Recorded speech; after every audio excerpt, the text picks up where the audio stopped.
In this edition of UTA Spotlight, we take a look at the Palestine-Israel conflict and the response from Palestinians around the world. Also, students share their problems and solutions for campus parking.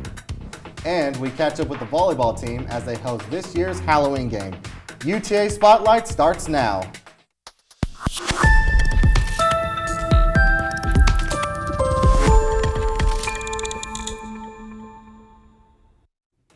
Welcome to UTA Spotlight, where we bring UTA highlights to you. I'm Mabel Cruz. And I'm David Wisenhunt. Thank you for joining us. The conflict between Israel and Palestine remains a highly discussed issue, especially in the DFW Metroplex. Reporter Noor Khan has more. Due to the rising conflict between Israel and Palestine, a multitude of protests take place all over the world in solidarity with Palestine. Free, free Palestine! Free, free Palestine! Statistics from Al Jazeera show that human costs from 2008 to 2023 reported 308 Israeli deaths. In Palestine, it shows 6,407. As the week progresses, the death toll for Palestine continues to rise rapidly. Protesters gather and chant for the end of the Palestine genocide and urge Israel to cease fire. Protesters hold signboards while chanting for liberation.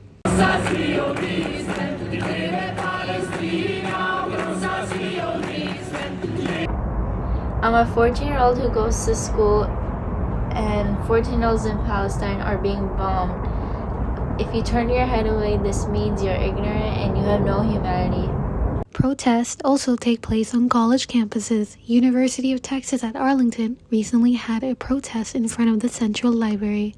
The chant was led by the Progressive Student Union to show solidarity with Palestine. They're trying to get rid of us, but wallah, we are. Protests for Palestine have increased all around the world, demanding for the end of the genocide.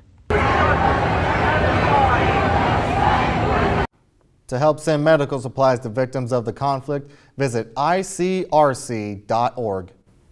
College fashion can range from leisure wear to business professional. I talked to students about where they pull their style inspiration from and which seasons are their favorite for styling outfits. Take a look. Tell me about the outfit that you're wearing today. I just felt like tossing on something a little more classy, getting like a nice purple and black matching style going on. I did really want to just pair like gray on gray and just add like a little touch of pink because I am a pink girly. Over shirt, and I'm also wearing cargo pants. All of these are from H&M. Yeah, it's just kind of my style, so I liked just put something together. What would you say is like your favorite season to like style outfits together? Fall and winter. I really like it because, for example, fall, I really like the whole tennis skirt and sweater and like leg warmers. I really like I can like mix and match like kind of like heavy layer on top and like small layer on the bottom, or like vice versa. I usually come across like TikToks about fashion and clothing and stuff like that, so I just take inspo from there and just adapt it to like myself or what I can do with it. I do look a lot through Pinterest, like to get some inspiration, but not a specific like aesthetic, I guess you could say. It's just kind of mixed. Would you say you have like a favorite season to style outfits? Yeah, I would say definitely fall and winter are like probably the best ones to do it because like I can put more layers. Or my style game goes up in fall. Fall clothes are my favorite, so yeah. What would you say is your favorite season? I would say winter because you can put more on and you have more choices than summer, because summer you have to take stuff off. So Yeah, I agree. I actually did not realize, looking through my closet, that a lot of the stuff I have is for winter.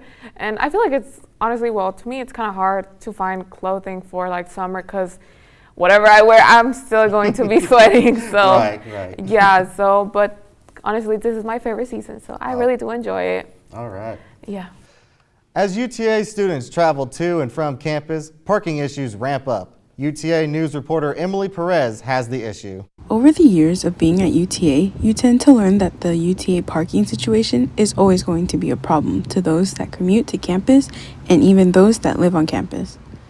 Considering our campus provides a lot of different parking garage and lot options, students still have to consider that depending on the location comes with the price. I think my problem with UTA parking is that it's so expensive for no reason. I think my problem with UTA parking is that it's very expensive, and sometimes the parking spots fill up and then the next parking space is like 3 miles away. It's very annoying. Since last semester, the parking lot by the Fine Arts Building, commuters have recently lost a row of parking spots to faculty, leaving only limited spots. Commuters advised to fix the limitation on parking spots by more spaces, more areas where I can park. Free parking maybe, instead of after 7. I think maybe like more parking garages would be better. So I don't have to park at the SAC, you know, because I'm broke. I'm a broke college student. UTA Parking and Transportation Office already deal with a lot of upset students due to how much parking on campus costs, as well as availability for these tickets. But the parking situation is constantly changing year after year on campus. This problem just needs time to be fixed. Emily Perez, UTA News. To help with this issue, UTA has launched UTA Parking Finder. It uses real-time information about parking availability. Visit go.uta.edu/park to learn more. Hey Mavs, I'm Kiara Robinson. Let's talk about sports.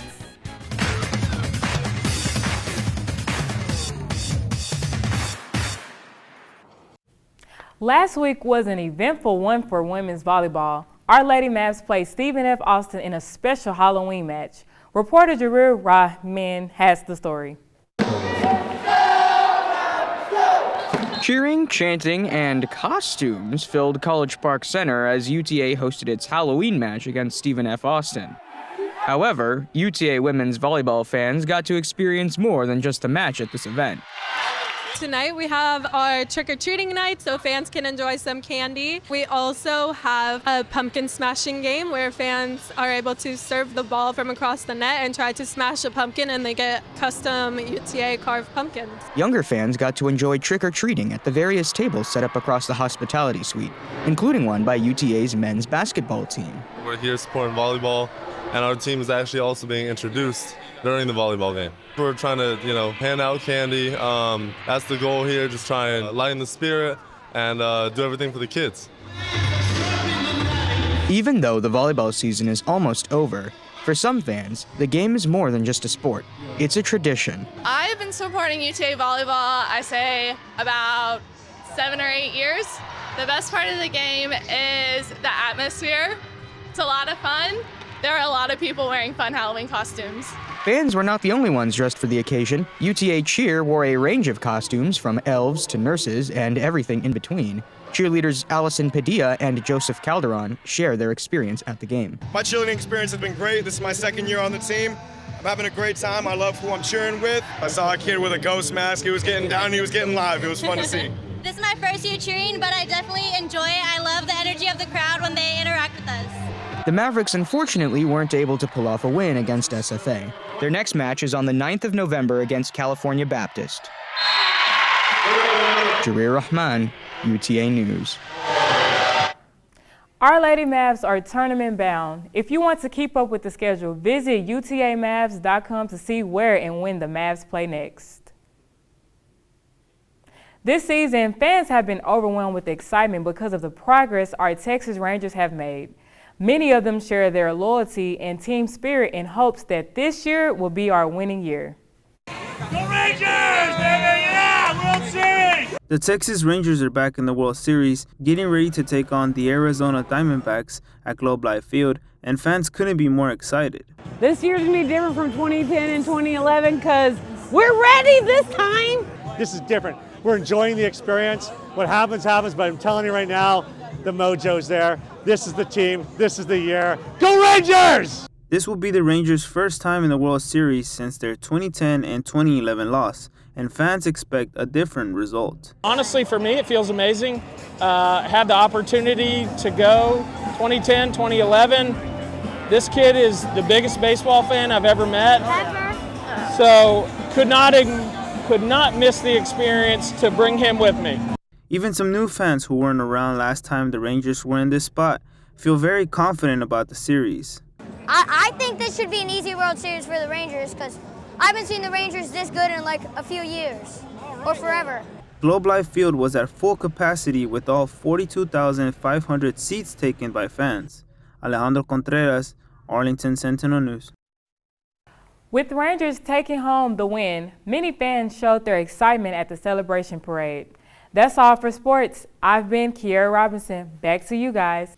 It's been a better time to be a Texas Rangers fan. I took a look at some of the history behind this year's World Series champions. The Texas Rangers are World Series champions for the first time in franchise history. As the team and fans celebrate their first championship, the special collections at UTA have a mini exhibit on display for artifacts from Texas Rangers history. Public Services Archivist Evan Spencer put together the display last week when the Rangers clinched their spot in the World Series. We kind of talked about it in our department and decided that we should see if we had enough Rangers material to put together a display for the World Series. Even in a small display case, the exhibit contains a variety of things, ranging from program guides of seasons past to old photos of memorable moments and legendary players like Nolan Ryan. The Rangers' history dates back to 1961 as the second incarnation of the Washington Senators before the team moved in 1972 to form the Texas Rangers. Spencer explains why looking back at the history of the team is so important. Even going through some of the, the first game here and then the opening of the ballpark in Arlington and Nolan Ryan being here, right? So it goes through the history of the team sort of as a celebration of, where we are now. Fans can give the mini exhibit a look until November 10th and get a glimpse into how far the Rangers have come in their history. David Wisenhunt, UTA News. The exhibit is on display on the 6th floor of the Central Library. It closes this Friday, so take a look before it's gone. The UTA Drag Show took place in the Blue Bonnet Ballroom at the University Center. The drag show was part of October's Pride Month here on campus, which included a performance from RuPaul's Drag Race's Kiana Lee. Many students attended the event in the Blue Bonnet Room. All tips and proceeds from the event go towards the LGBTQ+ Mavericks Rainbow Scholarship. The scholarship is granted to a student in the program who demonstrates inclusive excellence through the pillars of education, support, and advocacy. The scholarship ceremony will be held in April. That's all we have for today for this edition of UTA Spotlight. To stay up to date with us, please follow us on Facebook, Instagram, and X at MavMediaUTA. And don't forget to subscribe to our YouTube channel so you'll never miss a highlight again. I'm Mabel Cruz. And I'm David Wisenhunt. Thank you so much for joining us. See you next time.